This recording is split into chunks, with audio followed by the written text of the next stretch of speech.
Hello friends, स्वागत है आप सबका आपका अपना यूट्यूब चैनल अब पढ़ेगा इंडिया में। हम लोगों ने जो करंट अफेयर का सीरीज स्टार्ट किया है उस सीरीज में आगे बढ़ते हुए आज हम लोग देखेंगे सेट 21 से लेकर सेट 25 तक के क्वेश्चंस को। इससे पहले से 1 से लेकर 20 तक के सारे सेट अपलोडेड हैं, अगर आप नहीं देखें तो जाके देख सकते हैं। आगे बढ़ने से पहले मैं आप लोगों को एक चीज़ और बता दूं, आप लोगों का जो मोस्ट डिमांडिंग वीडियो था बीपीएससी का जो प्रैक्टिस सेट था वो भी स्टार्ट कर दिया गया है। और साथ ही साथ जो करंट अफेयर्स के सीरीज के साथ साथ एक हम लोगों ने एनसीईआरटी वन लाइनर स्टार्ट किया है, जो कि आपके आने वाले सारे एग्जाम्स के लिए काफ़ी महत्वपूर्ण साबित होंगे। तो आइए सबसे पहले हम लोग देखते हैं सेट 21 के कुछ क्वेश्चंस को। सेट 21 का जो पहला क्वेश्चन है वो ये कह रहा है कि 2019-20 में भारत के आयात निर्यात का कुल कितना अरब डॉलर का रहा है। तो आयात निर्यात जो है वो 313 और 347 डॉलर का रहा है। तो इस क्वेश्चन का सही आंसर होगा ऑप्शन नंबर सी। आगे वह कौन है जिन्होंने डब्ल्यूटीओ के महानिदेशक पद से त्यागपत्र दे दिया है। तो डब्ल्यूटीओ के महानिदेशक अभी कौन थे? रॉबर्ट जेबेडा। इन्होंने ही महानिदेशक के पद से त्यागपत्र दे दिया है। नेक्स्ट है कि वह देश जहां का भूतपूर्व पीएम नजीब रज्जाक को बीती अनियमितता के कारण 12 वर्ष की कारावास की सजा हुई है। तो वो है मलेशिया के पूर्व प्रधानमंत्री। नेक्स्ट है कि उत्तराखंड की ग्रीष्मकालीन राजधानी कहाँ बनाए जाने की घोषणा हुई है। तो ये गैरसोन को उत्तराखंड की ग्रीष्मकालीन राजधानी बनाने जाने की घोषणा की गई है। आगे है कि पाई अप्रोक्सीमेशन डे कब मनाया जाता है। तो पाई अप्रोक्सीमेशन डे जो है वो 22 जुलाई को मनाया जाता है। आगे है कि यूएनओ ने 2021 को कौन सा वर्ष घोषित किया जिसका प्रस्ताव अर्जेंटीना के द्वारा किया गया है। तो वो घोषित किया है यूएनओ 2021 को बाल श्रम उन्मूलन के लिए अंतर्राष्ट्रीय वर्ष। अगला विज्ञान के लिए प्राप्त होने वाला कलिंग पुरस्कार 2019 किसे प्रदान किया गया है। तो ये पुरस्कार जो है कलिंग पुरस्कार 2019 ये मिला है कार्ल कुतजेलनिकी को। आगे है कि रणजी ट्रॉफी 2019-20 में सर्वाधिक व्यक्तिगत स्कोर किसके द्वारा बनाया गया। तो सर्वाधिक जो व्यक्तिगत स्कोर है वो तरुवर कोहली के द्वारा बनाया गया है। नेक्स्ट है कि जुलाई 2020 में भारत ने एंटी टैंक गाइडेड मिसाइल का सफल परीक्षण किया है, वह है तो वो क्या है? ध्रुव शास्त्र है। नेक्स्ट है कि उस रोबोट का नाम क्या है जो स्वचालित सीवर सफाई के लिए गुवाहाटी के मेन हॉल में लगाया गया है। तो उसका नाम है बैंडिडिकोट। तो इस क्वेश्चन का सही आंसर है ऑप्शन नंबर ए। नेक्स्ट है कि डेयर टू ड्रीम 2.0 प्रतियोगिता का आयोजन डीआरडीओ के द्वारा किया गया है। यह प्रतियोगिता किनके सम्मान में आयोजित किया गया है। तो यह जो प्रतियोगिता है डेयर टू ड्रीम 2.0 यह प्रतियोगिता जो है वो एपीजे अब्दुल कलाम के सम्मान में आयोजित किया गया है। नेक्स्ट है कि अमेरिका ने चीन को किस जगह का दूतावास बंद करने का आदेश दिया है। दूतावास वो बंद करेगा ह्यूस्टन को। तो इस क्वेश्चन का सही आंसर होगा ऑप्शन नंबर सी। नेक्स्ट है कि चतुर्भुज सुरक्षा संवाद क्वाड में कौन देश शामिल नहीं है। तो क्वाड में देखिए भारत शामिल है, अमेरिका शामिल है, जापान भी शामिल है, ब्राज़ील शामिल नहीं है। ब्राज़ील के जगह पे आप ऑस्ट्रेलिया याद रख सकते हैं, ऑस्ट्रेलिया जो है वो शामिल है। नेक्स्ट है कि हन्ना नामक तूफान से कहाँ जान माल की काफ़ी क्षति हुई है। तो ये हुआ है टेक्सास यूएस में। तो इस क्वेश्चन का सही आंसर है ऑप्शन नंबर बी। नेक्स्ट है कि जुलाई 2020 में आईसीसी टेस्ट रैंकिंग में विश्व का नंबर 1 ऑलराउंडर कौन है। तो ऑलराउंडर है बेन स्टोक्स जो कि न्यूजीलैंड के खिलाड़ी हैं। आगे राष्ट्रीय शिक्षा नीति 2020 के अनुसार कौन सा कार्यक्रम को बंद कर दिया जाएगा। तो एमफिल जो कार्यक्रम है, एमफिल जो पहले डिग्री होती थी उसको अब बंद करने का निर्णय लिया गया है। आगे आरोग्य पथ पोर्टल की शुरुआत किसके द्वारा की गई है। तो आरोग्य पथ पोर्टल की जो शुरुआत है वो CSIR के द्वारा की गई है, यानी कि council of scientific and industrial research के द्वारा। आगे है कि फेड कप हॉट पुरस्कार 2020 प्राप्त करने वाली भारत की पहला महिला खिलाड़ी कौन बनी है। तो वो बनी है सानिया मिर्जा जो कि एक टेनिस प्लेयर हैं। नेक्स्ट है कि यूएनडीपी ने यानी यूनाइटेड नेशन डेवलपमेंट प्रोग्राम ने अपना सद्भावना राजदूत किसे बनाया है। तो वो बनाया है दिया मिर्जा को। नेक्स्ट है कि अमेरिका का पहला अश्वेत जो वायुसेना का चीफ ऑफ स्टाफ चुना गया है उसका नाम क्या है। तो उसका नाम है चार्ल्स ब्राउन। तो इस क्वेश्चन का जो सही आंसर है वो है option number C, Charles Brown. तो ये थे कुछ सेट 21 के कुछ क्वेश्चंस। अब हम लोग देखते हैं सेट 22 के कुछ क्वेश्चंस को। सेट 22 का जो पहला क्वेश्चन है वो ये है कि मालाबार के नाम से होने वाला संयुक्त सैन्य अभ्यास नवंबर 2020 में कौन सा देश इसमें शामिल नहीं है। तो देखिए अगर हम लोग बात करते हैं कि ऑस्ट्रेलिया, तो ऑस्ट्रेलिया शामिल है, जापान भी शामिल है, भारत भी शामिल है, लेकिन जर्मनी शामिल नहीं है। तो इस क्वेश्चन का सही आंसर है option number D, Germany. Next है कि वर्तमान समय में अक्टूबर 2020 में किस देश में राजशाही के विरुद्ध आपातकाल के बावजूद विरोध प्रदर्शन जारी है? तो वो है थाईलैंड में। नेक्स्ट है HPCL यानी हिंदुस्तान पेट्रोलियम कॉरपोरेशन लिमिटेड कि कितना प्रतिशत भाग को सरकार के द्वारा विनिवेश यानी डिसइन्वेस्टमेंट करने की घोषणा बजट प्रस्ताव 2020-21 में किया गया था? तो ये किया गया है 53.29%। नेक्स्ट है कि वाहनों के लिए BS6 मानक कब से लागू किया जाना है? तो ये लागू किया जाना है 1 अप्रैल 2020 से। 1 अप्रैल 2020 से। नेक्स्ट है कि लखनऊ में आयोजित डिफेंस एक्सपो 2020 में किस स्वदेशी हथियार, विमान, टैंक या पनडुब्बी को प्रदर्शित किया गया है? तो ये किया गया है तेजस को। नेक्स्ट है कि S-400 क्या है जो हाल ही में काफ़ी चर्चा में रहा है? तो ये एक वायु डिफेंस मिसाइल प्रणाली है। नेक्स्ट है कि भारतमाला परियोजना के तहत 2021-22 के चरण 1 में कुल कितना किलोमीटर सड़कों का निर्माण किया जाएगा? तो ये किया जाएगा 34,800 किलोमीटर। नेक्स्ट है कि अटल सुरंग जो पीर पंजाल के पूर्वी भाग में है यह किस दर्रा से होकर गुजरता है? तो यह जो है वो रोहतांग दर्रा से होकर गुजरता है। नेक्स्ट है कि फरवरी 2020 में बधावन पोर्ट बनाने की मंजूरी दी गई है। यह पोर्ट भारत के किस राज्य में है? तो यह जो पोर्ट है वो भारत के महाराष्ट्र राज्य में है। नेक्स्ट है कि मनोदर्पण पहल के नाम से पोर्टल किसके लिए शुरू किया गया है? तो ये जो पोर्टल है वो छात्रों के लिए शुरू किया गया है। आगे कि भारत ने 2 सितंबर 2020 को PUBG सहित चीन के कई ऐप्स पर प्रतिबंध लगा दिए हैं। विदित हो कि भारत ने इससे पूर्व भी 27 जुलाई 2020 एवं 29 जून 2020 को अन्य 2 चरणों में प्रतिबंध लगाया था। भारत सरकार ने यह प्रतिबंध किस कानून के तहत लगाया है? तो एक है IT एक्ट 69 ए, इसी के तहत वो ये प्रतिबंध लगाया है। नेक्स्ट है कि भारत सरकार के मेक इन इंडिया प्रोजेक्ट के तहत निर्माणाधीन उत्तर प्रदेश का रक्षा औद्योगिक गलियारा किन शहरों से होकर गुजरेगा? तो वो गुजरेगा लखनऊ, कानपुर, आगरा, अलीगढ़, चित्रकूट और झांसी से होते हुए।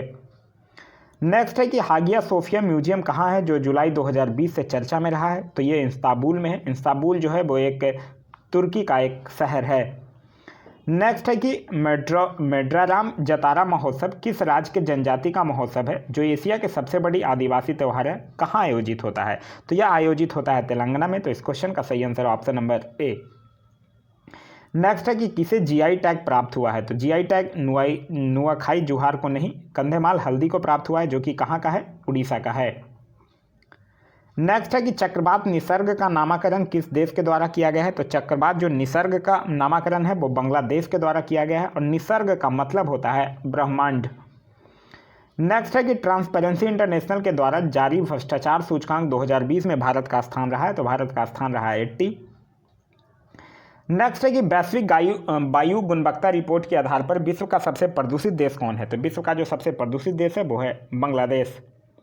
नेक्स्ट है कि किस राज्य में पहला रेशम प्रशिक्षण व उत्पादन केंद्र स्थापित किया जाएगा? तो पहला रेशम और प्रशिक्षण व उत्पादन केंद्र जो है वो अरुणाचल प्रदेश में स्थापित किया जाएगा।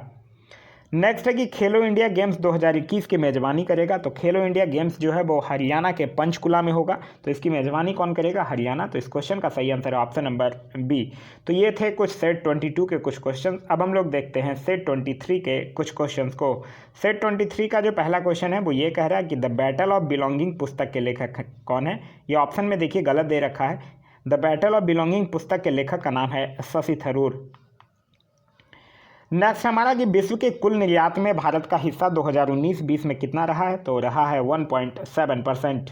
नेक्स्ट है कि कोरोना पर नियंत्रण के लिए उत्तर प्रदेश की सरकार के द्वारा लॉन्च किया गया मोबाइल ऐप क्या है? तो देखिए उत्तर प्रदेश के द्वारा लॉन्च किया गया आयुष कवच। यहाँ से संजीवनी भी ऐप रखिएगा। संजीवन ऐप जो है वो बिहार सरकार के द्वारा लॉन्च किया गया है। नेक्स्ट है हमारा कि हरित ऊर्जा के क्षेत्र में विश्व का सबसे बड़ा सोलर ट्री का निर्माण किस देश ने किया है? तो विश्व का सबसे बड़ा सोलर ट्री का जो निर्माण है वो भारत ने किया है। और कहाँ किया है? वेस्ट बंगाल यानी पश्चिम बंगाल के दुर्गापुर में किया है। और इसको विकसित कौन किया है? विकसित किया है CSIR-CMERI। नेक्स्ट है हमारा कि NEP यानी नेशनल एजुकेशन पॉलिसी 2020 के तहत उच्च शिक्षण संस्थानों में सकल नामांकन अनुपात को 26.3% से बढ़ाकर कितने प्रतिशत करने का लक्ष्य निर्धारित किया गया है? तो ये किया गया है 50%। नेक्स्ट है हमारा कि ब्रू शरणार्थी समझौता किस राज्य से जुड़ा हुआ है? तो ये जो ब्रू शरणार्थी समझौता है ये केंद्र सरकार, त्रिपुरा सरकार, मिजोरम सरकार और ब्रू जनजाति के प्रतिनिधियों के बीच हुआ है। तो इस क्वेश्चन का जो सही आंसर होगा वो होगा option number A, Tripura.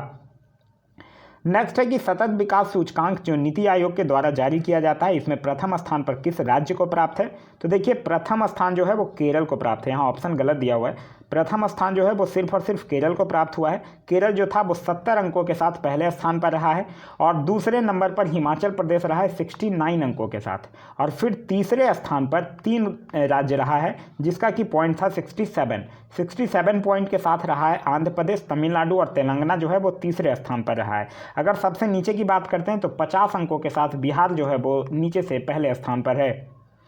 Next है हमारा कि WTO के अनुसार पोलियो अब केवल विश्व के 2 देश पाकिस्तान और किस में है? अफगानिस्तान में है, और बाद बाकी जो देश है वो पोलियो से मुक्त हो चुका है। नेक्स्ट है हमारा कि वेस्ट नील वायरस से अगस्त 2020 में कुछ लोगों की मृत्यु हो गई है, वो किस देश में है? तो ये किस देश में है? स्पेन में। नेक्स्ट है हमारा कि अगस्त 2020 से कितने लाख के वार्षिक कारोबार पर GST छूट प्राप्त होगी? पहले यह 20 लाख वार्षिक था, तो अब है 40 लाख। नेक्स्ट है हमारा कि यूएनओ ने जुलाई 2020 में नूर वाली मसूद यानी यहाँ मसूद अजहर इसका नाम है, यूएनओ ने जुलाई 2020 में मसूद अजहर को वैश्विक आतंकी घोषित किया है। यह किस संगठन से जुड़ा हुआ है? तो यह जो है वो तालिबान संगठन से जुड़ा हुआ है। नेक्स्ट है कि हाल ही में लालजी टंडन की मृत्यु हो गई, वो कहाँ के राज्यपाल थे? तो मध्य प्रदेश के राज्यपाल थे। नेक्स्ट है कि एथ्रोस को नासा, एथ्रोस का फुल फॉर्म है astrophysics stratospheric telescope for high spectral resolution, को नासा 2023 में लॉन्च कहाँ से करेगा? तो ये अंटार्कटिका से करेगा। नेक्स्ट है कि 21 जून 2020 को मनाए गए अंतर्राष्ट्रीय योग दिवस का थीम क्या है? तो अंतर्राष्ट्रीय योग दिवस का जो थीम था वो था yoga for health, yoga from home.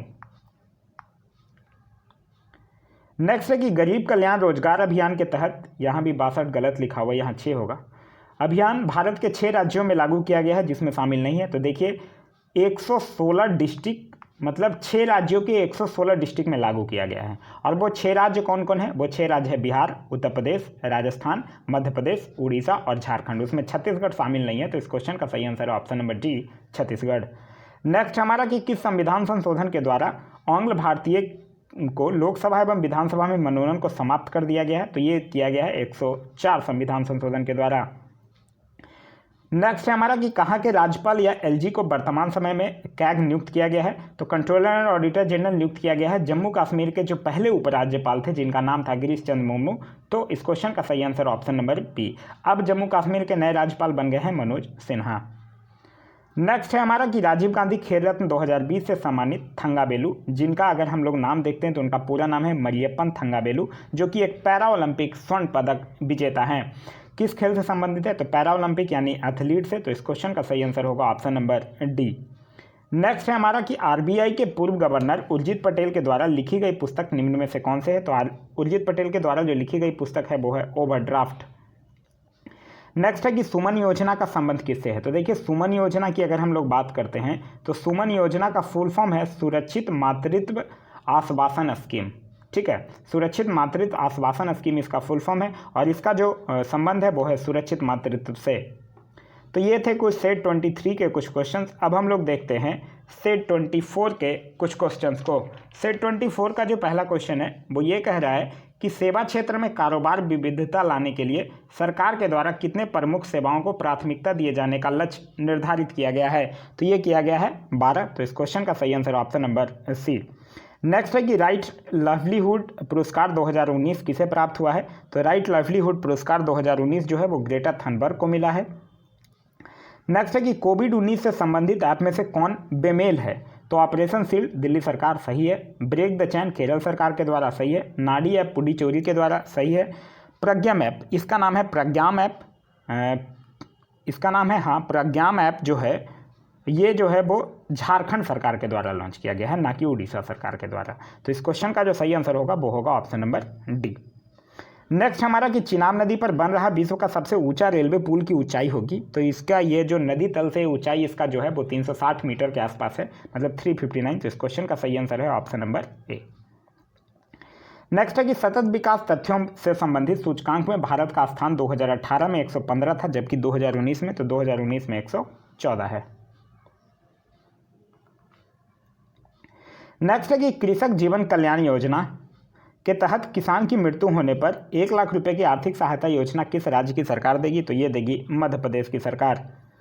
Next है हमारा कि पश्चिम अफ्रीका के 8 देशों ने अपनी साझा मुद्रा इको को लागू करने की घोषणा की है, जिसमें शामिल नहीं है। तो गिनी बिसाऊ शामिल है, सेनेगल भी शामिल है, आइवरी कोस्ट भी शामिल है, तंजानिया शामिल नहीं है। तो इस क्वेश्चन का सही आंसर होगा ऑप्शन नंबर डी। और भी बहुत देश हैं जैसे कि बेनिन हो गया, नाइजर हो गया, टोगो हो गया, ये सब शामिल है।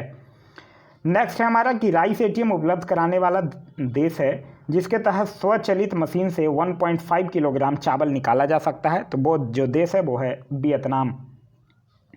नेक्स्ट हमारा कि WTO का 5वां आभासी सत्र के दौरान किस देश को पर्यवेक्षक का दर्जा दिया गया है? तो ये दिया गया है तुर्कमेनिस्तान को। नेक्स्ट हमारा कि इस्तांबुल कन्वेंशन से अलग होने का निर्णय किस देश ने किया है? तो ये किया है पोलैंड ने। नेक्स्ट है कि एशिया का कौन सा देश संयुक्त राष्ट्र संघ व्यापार संधि में शामिल हुआ है? तो ये हुआ है चाइना।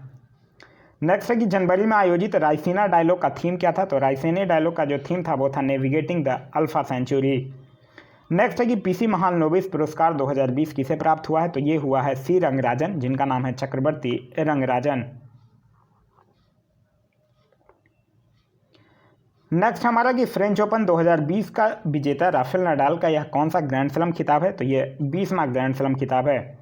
नेक्स्ट है कि राष्ट्रीय रिपोर्टिंग के लिए द सिटल टाइम्स को कौन सा पुरस्कार प्राप्त हुआ है? तो द सिटल टाइम को पुलित्जर पुरस्कार मिला है। नेक्स्ट हमारा कि माई लाइफ माई मिशन की पुस्तक के लेखक कौन है? तो ये पुस्तक के लेखक हैं बाबा रामदेव। नेक्स्ट है हमारा कि कोरोना वायरस के लक्षणों वाले जानवरों के लिए भारत का पहला संगरोध केंद्र कहाँ बनाया जा रहा है? तो ये जिम कॉर्बेट उत्तराखंड में। नेक्स्ट है कि SC/ST को संसद तथा विधानमंडल में दिए जाने वाले आरक्षण को किस संशोधन के द्वारा एक बार पुनः 10 वर्षों के लिए बढ़ा दिया गया है? तो ये बढ़ा दिया गया है 126वां संविधान संशोधन के द्वारा। नेक्स्ट हमारा कि विश्व का वह प्रथम देश जिसने महिला को मुफ्त में सैनिटरी पैड उपलब्ध करा रहा है? तो वह जो देश है वो है स्कॉटलैंड। तो ये थे कुछ सेट 24 के कुछ क्वेश्चंस। अब हम लोग देखते हैं सेट 25 के कुछ क्वेश्चंस को। तो सेट 25 का जो पहला क्वेश्चन है वो ये कह रहा है कि वैश्विक स्तर पर सेवा से जुड़े हुए व्यापार में कुल मांग का अकेले 40% योगदान जो है वो भारत का है, लेकिन वैश्विक स्तर पर सेवा से जुड़े व्यापार में भारत की हिस्सेदारी कितना प्रतिशत है? तो भारत की जो हिस्सेदारी है वो है 2.6%। नेक्स्ट हमारा कह रहा है कौन बेमेल है? निर्मल गंगा प्रदूषण को कम करना, अरीबल गंगा परिस्थितियों और धाराओं को सुधारना, जन गंगा नदी से लोगों को जुड़ाव को मजबूत करना, ज्ञान गंगा प्राथमिक शिक्षा को बढ़ावा देने, ये सुमेलित नहीं है। तो इस क्वेश्चन का जो सही आंसर होगा वो हो जाएगा ऑप्शन नंबर डी। नेक्स्ट हमारा कि स्त्री विधि के तहत शौचालय के निर्माण के लिए किस राज्य सरकार ने ऋण सहायता उपलब्ध कराया है? तो वो राज्य सरकार जो है वो है आंध्र प्रदेश। नेक्स्ट है कि हम लोगों पर अपनी बात थोपकर विकास से जुड़ी दीर्घकालिक जीत हासिल नहीं कर सकते। समुदायों द्वारा इस खुद से सहजता के साथ स्वीकार कर और बढ़ते हुए लोगों की रोजमर्रा की जिंदगी का स्वाभाविक हिस्सा बनाए जाने पर इस दिशा में सफलता संभव है। ये किसने कहा? यूनिसेफ ने। नेक्स्ट हमारा कि जल शक्ति मिशन के लिए 2020 में कितना धन का आवंटन किया गया है? तो किया गया है 3.35 लाख करोड़। नेक्स्ट हमारा कि स्वच्छ भारत मिशन और हर घर जल अभियान में कौन राज्य सरकारों के द्वारा चलाया गया कार्यक्रम बेमेल है? तो नल जल योजना मध्य प्रदेश सुमेलित है, संपूर्ण स्वच्छता अभियान और स्व जलधारा उत्तर प्रदेश यही बेमेल है। तो इस क्वेश्चन का सही आंसर होगा ऑप्शन नंबर बी। नेक्स्ट है कि समशीतोष्ण जलवायु में रहने वाले स्वस्थ वयस्क पुरुष को एक दिन में लगभग कितना लीटर तरल पदार्थ की आवश्यकता होती है? WTO की रिपोर्ट 2020 के आधार पर तो एक दिन में होता है 3.7 लीटर। नेक्स्ट है हमारा कि अटल भूजल योजना के तहत विश्व बैंक भारत को कितना मिलियन डॉलर का ऋण उपलब्ध कराएगा? तो भारत को 450 मिलियन डॉलर का ऋण उपलब्ध कराएगा। नेक्स्ट है कि हाल ही में कृषि और कल्याण मंत्रालय ने कोविड-19 की वजह से उत्पन्न परिस्थितियों के मद्देनजर जिस पोर्टल में संशोधन किया है वो क्या है? वो है ई-नाम पोर्टल, जिसको कि हम लोग नेशनल एग्रीकल्चर मार्केट भी कहते हैं। नेक्स्ट है हमारा कि गीता नागभूषण का निधन 2020 में हो गया। किस क्षेत्र से ये जुड़ी हुई थी? तो ये साहित्य के क्षेत्र से। नेक्स्ट हमारा कि हाल ही में माइकल मार्टिन कहाँ के प्रधानमंत्री नियुक्त किए गए हैं? तो ये आयरलैंड के प्रधानमंत्री नियुक्त किए गए हैं। नेक्स्ट है कि केरल की पहली महिला DGP नियुक्त हुई हैं, तो ये हुई हैं R श्रीलेखा।